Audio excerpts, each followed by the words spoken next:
Anganwadi कार्यकर्त्री, mini कार्यकर्त्री और सेविका का महंगाई को देखते हुए उचित दाम दिया जाए और उनका मानदेय न्यूनतम मजदूरी को देखते हुए 600 रुपए प्रतिदिन के हिसाब से 18,000 किया जाए। वहीं समाजसेवी विधायक प्रत्याशी सुब्रत कुमार विश्वास ने आंगनवाड़ी कार्यकर्त्री, सेविका, मिनी कार्यकर्त्री सभी की मांग को लेकर आज विकास भवन जाकर उनके क्रमिक अनशन को समर्थन दिया और आगे भी जो भी आवश्यकता पड़ेगी आंगनवाड़ी बहनों के साथ साथ आंदोलन करने के लिए बाध्य हैं।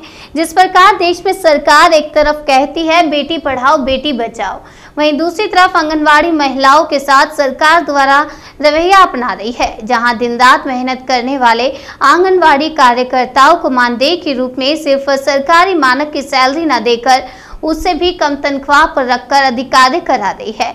यह देश की सरकार की दोहरी नीति के बारे में दर्शाती है और सरकार से मांग करते हैं कि बहनों की मांगे जल्द पूर्ण की जाएं और जल्द से जल्द उन्हें कार्य बहाली में लाया जाए।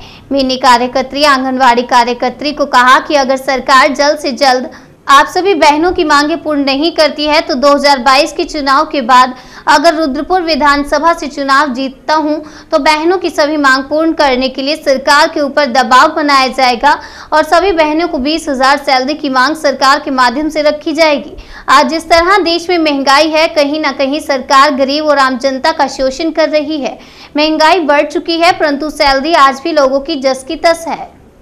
जी, हम सरकार से हमारी बस एक ही मांग है कि हमारा मानदेय 18,000 किया जाए। एक सूत्रीय मांग है, हमको राज्य कर्मचारी का दर्जा दिया जाए, क्योंकि जिस हिसाब से हमसे काम कराया जाता है, सारे विभागों का काम किया जाता है और हमारा मानदेय बहुत कम होता है, मात्र 7,500। ये विभाग जो है महिला सशक्तिकरण विभाग है। महिला सशक्तिकरण का मतलब होता है कि महिला को सशक्त बनाना, चाहे वो पैसे से हो चाहे किसी भी चीज़ से हो।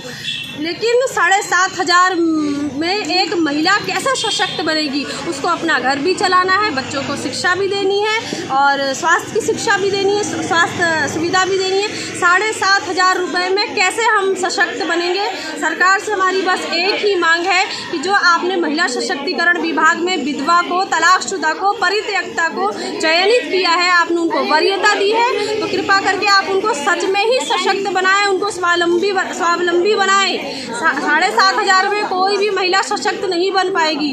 ठीक, आप यहाँ पर आए हुए हैं सुब्रत कुमार विश्वास जी, आप रुद्रपुर विधानसभा से विधायक प्रत्याशी, क्या कुछ मामला है इसको लेकर आप यहाँ पर आए हुए हैं?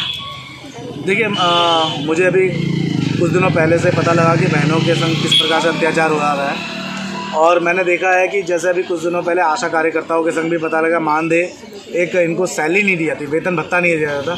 बड़ा दुख है।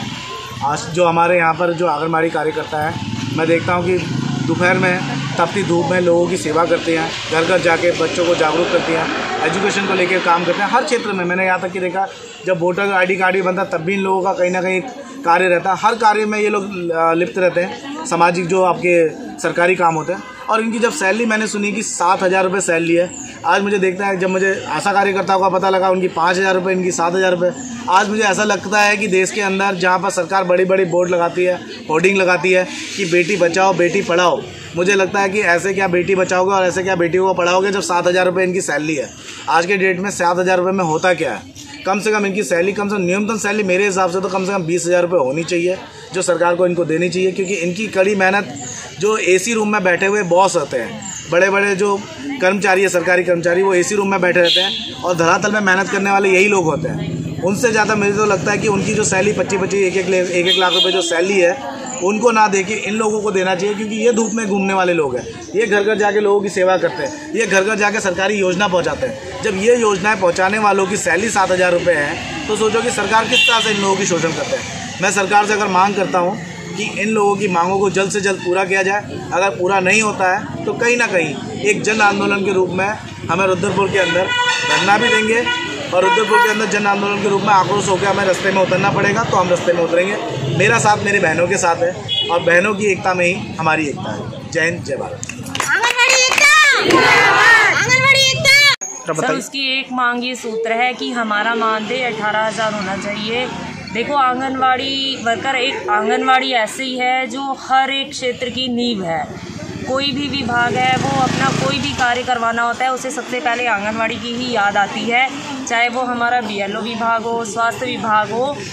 या निर्वाचन कोई भी विभाग हो, हर एक को हमारे आंगनवाड़ी से हर एक उपेक्षा की जाती है कि हम एक अच्छे गांव की वो हैं, जड़ें हैं जो आप सभी को हर एक सूचनाएं देते हैं। लेकिन हमें इतना मानदेय नहीं दिया जाता है कि हम किसी को बता सके या किसी खुशी हो कि हाँ हम इतनी तनख्वाह पा रहे हैं। हमसे अच्छे बेटर प्राइवेट स्कूलों में हैं, जॉब कर रही हैं, अच्छी तनख्वाह पा रही हैं। हम हर विभाग का कार्य भी संभालनी है, हर क्षेत्र को देखनी है और सेवा, समाज सेवा के रूप में भी काम कर रही हैं। लेकिन हमें ऐसा मानदेय दिया जाता है कि हम किसी को बताएं तो हमें शर्म आती है कि हम इतनी मानदेय में हैं। बस हमारा एक ही सूत्र है, एक ही मांग है कि हमारी मानदेय 18,000